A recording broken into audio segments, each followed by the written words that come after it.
কে সবচেয়ে বেশি মানায় সেই জামাটার রং চলে যায় সবার আগে।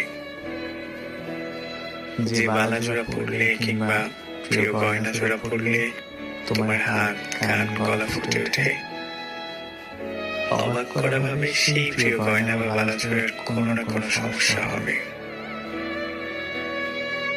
যে প্রিয় ঘড়িটা পরলে আমার হাতটা আরো সুন্দর করে ফুটে ওঠে, সেই ঘড়িটাই হয়তো ব্যাটারি নষ্ট হয়ে যায়, নয়তো বেল ছিঁড়ে যায়। যে প্রিয় মানুষটার সবচেয়ে বেশি প্রয়োজন মনে হয়, সেই প্রিয় মানুষটা হয়তো ছেড়ে চলে যাবে সবার আগে, কিংবা থেকেও না থাকার মতো করে থাকবে। আসলে সব ঝামেলাই প্রিয় শব্দটাকে কেন্দ্র করে। যে জিনিসটা আমরা সবচেয়ে বেশি যত্ন করে রাখি